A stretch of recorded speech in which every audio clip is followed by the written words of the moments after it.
안녕하세요. 하나님의 특별하신 은혜가 오늘 이 말씀을 듣는 모두에게 임하기를 간절히 바랍니다. 오늘 저는 신념의 땅 위에 서라라는 제목으로 말씀을 나누고자 합니다. 먼저 열왕기하 5장 1절부터 4절까지 있는 말씀을 보도록 하겠습니다.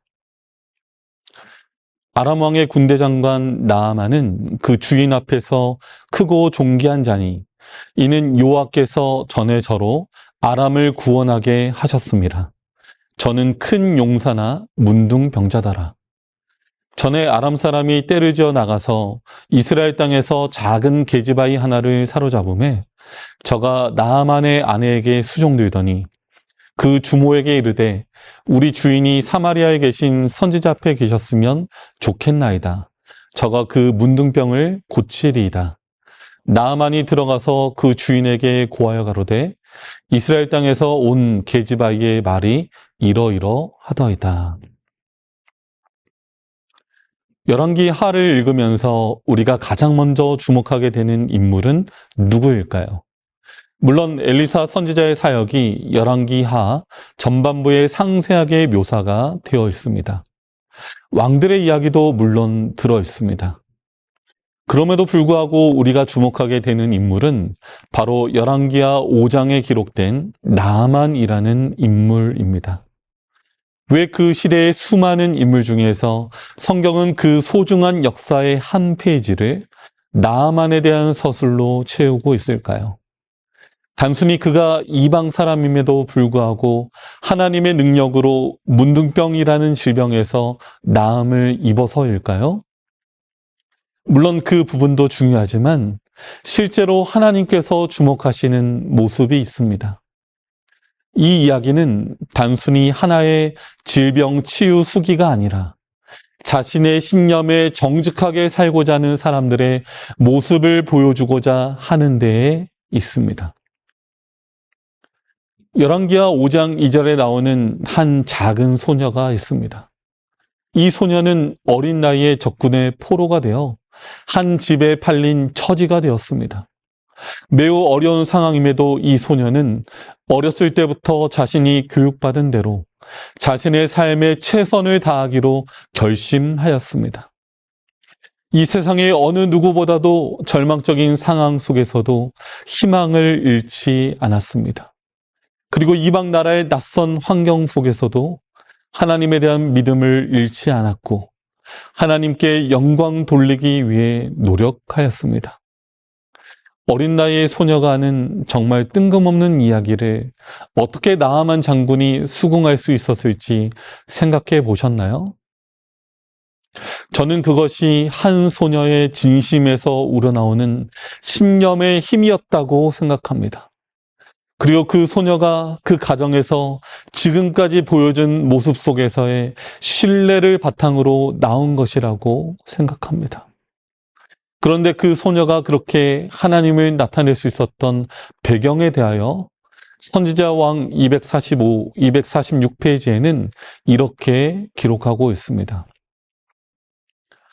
포로 소녀의 행동, 곧 그가 이교도의 가정에서 처신한 방법은 어렸을 때 받은 가정교육의 힘이 얼마나 큰가에 대한 유력한 증거이다.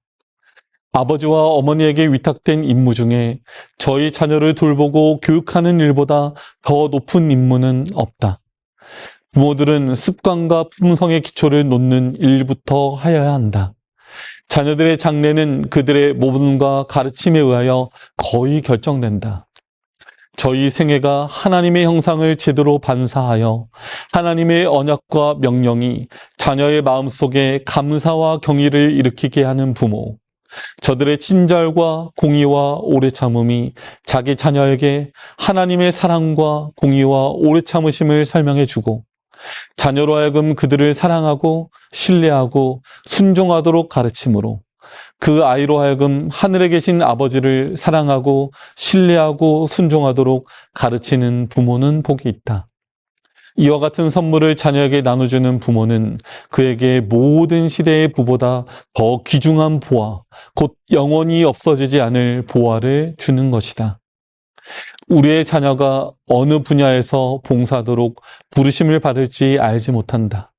그들이 가정의 범위 내에서 저희 생애를 보낼지, 인생의 일반적인 직업에 종사할지, 아니면 복음의 교사로서 이교의 나라로 갈지 모르나 모두 다 똑같이 하나님을 위한 선교사, 곧 세상을 위한 자비의 사자로 부르심을 받은 것이다. 그들은 무화의 봉사로 그리스도의 편에 서는 데 도움이 될 교육을 받아야 한다. 그 히브리 소녀의 부모는 저희가 그에게 하나님에 대하여 가르칠 당시에는 그에게 닥쳐올 운명을 알지 못했다. 그러나 그들은 저희 임무에 충실하였고 저희 자녀는 아람 군대의 대장의 집에서 그가 영광 돌려야 한다고 가르침을 받은 그 하나님을 증거하였다. 우리는 살아가다 보면 이상하게 그 말에 무게가 있고 신뢰할 만한 사람들을 만나게 됩니다. 바로 자신의 신념대로 살아가는 사람들입니다. 정말 도무지 믿을 수 없는 이야기도 그 사람이 이야기하기에 한번 연구해 볼 가치가 있다라고 여겨지는 것입니다. 나아만이 하나님께 나온 첫걸음도 바로 이러한 과정을 통해서였습니다. 그 소녀가 안타깝고 간절한 마음으로 소개했을 때 나아만의 마음이 열린 것입니다. 그것은 신념과 신념이 만나는 자리이며 그의 편견이 깨지고 새롭게 수정되는 순간입니다. 그렇다면 이 작은 소녀의 이야기에 귀를 기울였던 나아만이라는 사람은 어떤 사람일까요? 나아만은 한때 자신의 죽은 벤하닷을 위기에서 구해낸 역전의 용사입니다. 그러나 그런 그에게 뜻하지 않은 시련이 찾아왔는데 문둥병에 걸리게 된 것입니다. 따라서 그에 대한 수식어는 항상 큰 용사, 그러나 문둥병자였습니다. 아람의 군대 장관으로서의 부와 명성을 가지고 있었지만 문둥병자라는 자신의 질병으로 인하여 늘 어려움 가운데 있었던 사람입니다. 그러나 즐겁다라는 자신의 이름의 뜻처럼 즐겁게 살아가기 위해 노력하는 사람이었습니다. 아마도 수많은 사람들이 이미 수백, 수천 가지의 문둥병에 대한 처방에 대해서 이야기했을 것이고 백약이 무효라고 이제는 더 이상 이 불치병을 치료하는 방법은 없다라는 결론에 이르렀을지도 모릅니다. 그러나 그는 이 소녀의 애틋한 간청에 힘입어 먼 여행길을 기꺼이 떠나게 된 것입니다. 아람 왕의 친필로 쓰여진 편지와 많은 의무를 들고 북방 이스라엘의 수도에 입성하였습니다. 이미 이 사건은 온 이스라엘의 핫 이슈입니다. 대체 적군의 군대 장관이 무슨 일로 왔을지 모두가 의견이 분분합니다. 대부분의 사람들은 이 사건을 정치적인 시각으로 바라보고 있었습니다. 이스라엘 왕조차도 분명 이것은 우리에게 시비를 걸어 전쟁을 일으키기 위함이라고 생각하였습니다. 이러한 상황 속에서 단 한 사람, 엘리사 선지자만이 이 상황에 대하여 명확한 관점으로 살펴보고 그 사람을 자신에게 보내라고 이야기합니다. 기본적인 상황이라면 강대국의 군대 장관이 온 만큼 엘리사가 직접 왕궁까지 와야 마땅함에도 자신의 집으로 오라는 엘리사 선지자의 전가를 따라 아람의 군대 장관이 엘리사의 집으로 향하고 있습니다. 엘리사는 당시 선지자 생도들과 함께 거주하였기에 척박한 산길을 한참 올라가야만 이를 수 있는 곳에 살고 있었습니다. 긴 행로에 지쳐갈 무렵 엘리사의 집에 거의 당도할 즈음 엘리사의 종이 와서 말합니다. 요단강에 가서 7번 몸을 씻으면 나을 것이다. 자신을 진단하고 치료해줄 의사도 만나기 전 처방전 하나가 날아온 것입니다. 순간 화가 치밀어 오릅니다. 엘리사라는 이 선지자의 무례함을 어떻게 대처할지 고민하는 순간입니다. 당장 마음만 먹으면 군사들을 통해 지시하여 엘리사를 자신의 발 앞에 무릎 꿇게 할 수도 있을 것입니다.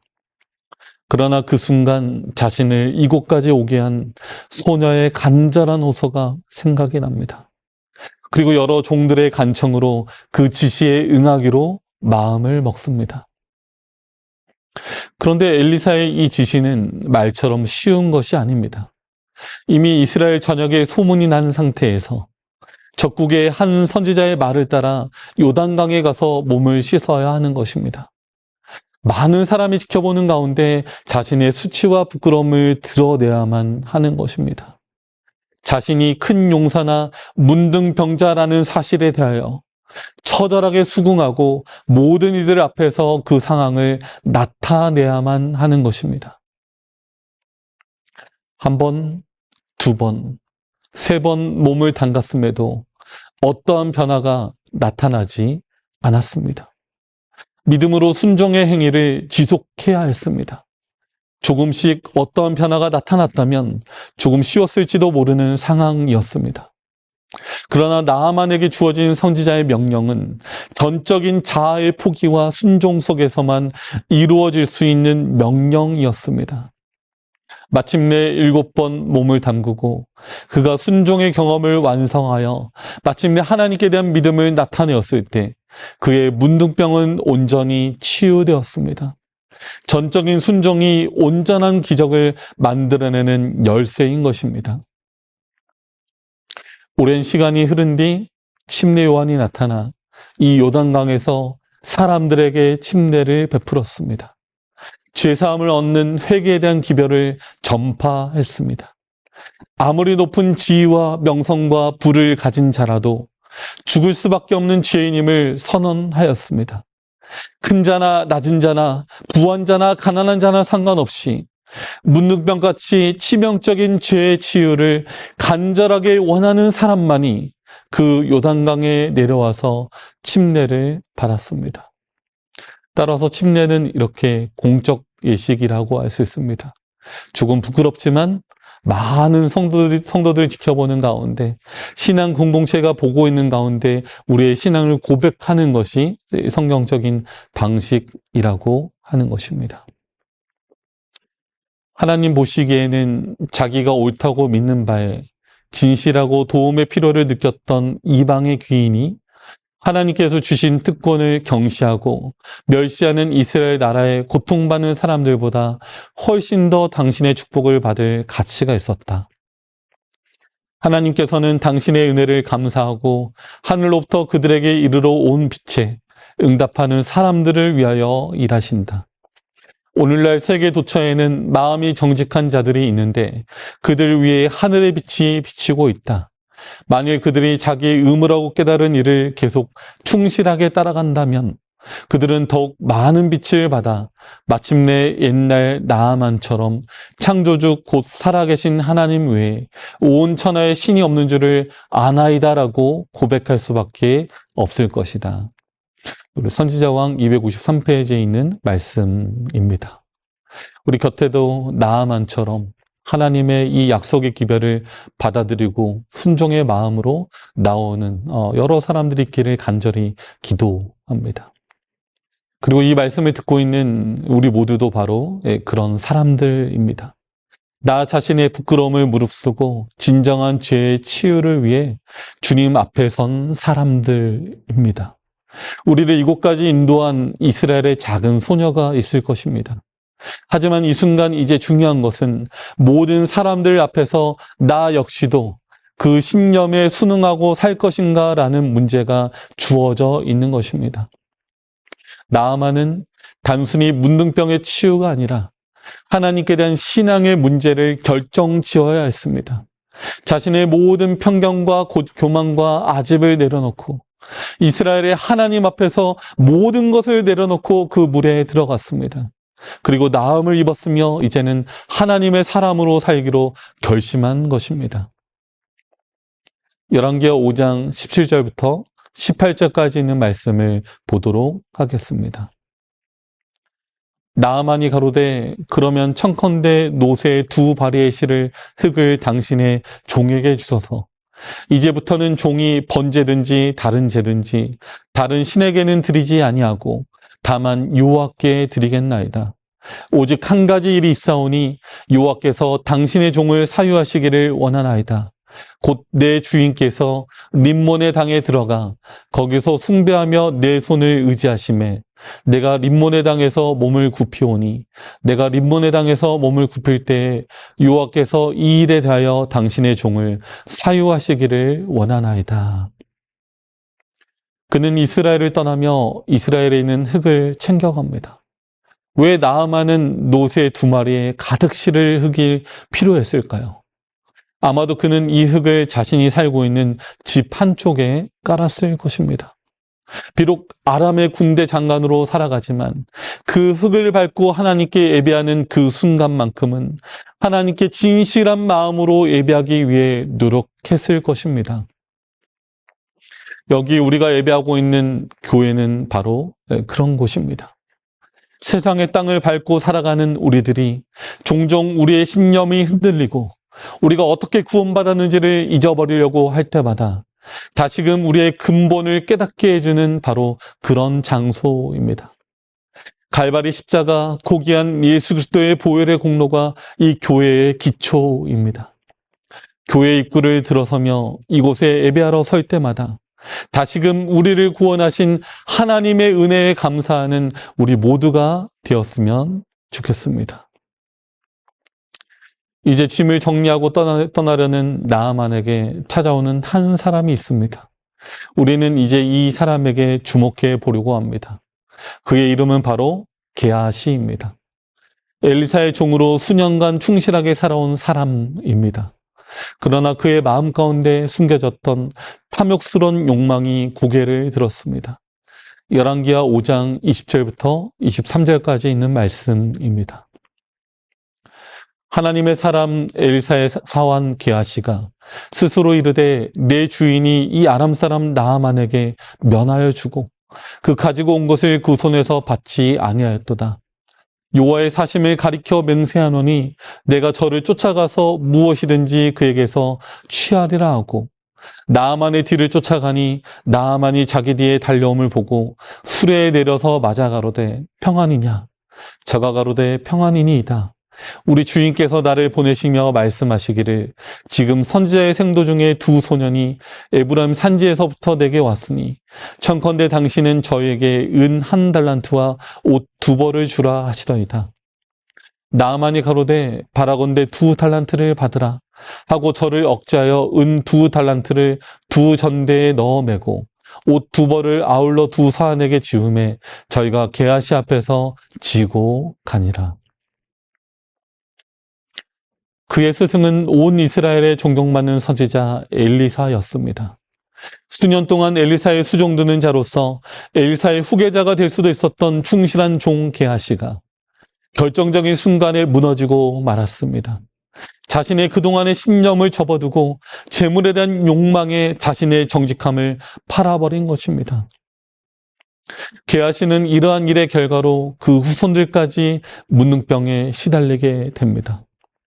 화해 선지자가 기록한 영감의 글에서는 이러한 일이 막 새롭게 신앙을 시작한 나아만에게 장애물이 될 수도 있음을 언급하고 있습니다. 교회 안에 새롭게 들어온 신자들이 기존 교인들이 아무 생각 없이 행하는 잘못된 신앙 행위들의 영향을 받을 수도 있다는 것입니다. 순수한 마음과 순종의 정신으로 말씀을 정성스레 받고자 하는 새 신자들에게 혹 우리는 하나님께 표하는 경건의 마음가짐을 잃어버리고 세속적 언어와 정신으로 무너져 있지는 않습니까? 누가 보든 보지 않든 코람데오의 정신으로 마치 하나님께서 내 앞에 계시는 것처럼 그렇게 살아간다면 그 모습이 새로운 신자들에게는 분명한 신앙의 표준이 될 것입니다. 따라서 우리는 우리가 받은 신앙의 신념대로 우리의 삶을 꼴지어가는 일이 너무나 중요합니다. 사랑하는 성도 여러분, 하나님을 높이고 그분의 말씀을 가장 높이길 원하는 재림 성도로서 우리 함께 약속합시다. 이제 재림 성도로서 우리가 꼭 지켰으면 하는 매일의 예배에 대한 신념 3가지를 말씀드리고 싶습니다. 첫 번째로 매일 아침에 가장 첫 시간을 오늘 하루를 위한 말씀 묵상과 기도의 시간으로 구별을 하는 것입니다. 성경 전체는 1189장입니다. 하루에 3장씩 읽으면 1년의 성경을 일독하는 것이 가능하고, 하루에 10장씩 읽으면 4개월이면 성경을 일독할 수 있습니다. 개인적으로 성경을 읽기 시작하면 개인의 영성이 살아나고 영혼을 구원하는 믿음에 이르게 됩니다. 오늘 만나게 될 사람들과 해야 할 일을 위한 기도의 목록을 만들어 기도 노트에 적고 구체적으로 기도합시다. 오늘 내 삶에서 역사하시는 하나님을 우리는 경험하게 될 것입니다. 두 번째로, 매일 저녁의 가장 끝 시간을 교과 공부와 깊이 있는 성경 연구를 위한 시간으로 구별합시다. 분주하게 하루를 보내고 나면 어느덧 저녁 잘 시간이 가까워집니다. 지치고 공허한 마음을 달래기 위해 하루 중 마지막 시간을 드라마와 광고, 정치 뉴스, 흥미거리 위주의 유튜브 영상 등 세상적인 것들을 보는 것으로 쓰지 말고 말씀을 연구하면서 마무리합시다. 자는 동안에도 우리의 마음속에 하나님의 말씀의 가마가 자리 잡게 될 것입니다. 마지막 세 번째로, 화, 금, 토, 정규 예배에 참석하는 것을 우리의 삶의 중요한 우선순위에 두도록 합시다. 예배가 시작하기 전에 적어도 15분 전에는 예배당에 도착하여 개인 기도로 하나님께 우리의 마음을 드립시다. 하나님, 제가 왔습니다. 그렇게 기도하는 우리 모두가 되었으면 좋겠습니다. 찬양 중에는 그 어느 성도보다 뜨거운 마음과 목소리로 찬양하고, 말씀 중에는 아멘으로 화답하여 예배합시다. 혹 뜻하지 못한 사정으로 정규 예배에 참석할 수 없다면 나아만 장군처럼 자신이 있는 자리에서 신념의 흙을 깔고 재림마을 홈페이지에 있는 또는 거기서 제공되는 말씀 영상을 시청하며 각자가 서 있는 신념의 자리에서 예배합시다. 그리고 오늘 방송을 통해 말씀을 듣는 성도들이 있다면 댓글창에 받은 감화와 은혜를 적극적으로 나누어 주시기 바랍니다. 꼭 제 설교가 아니어도 괜찮습니다.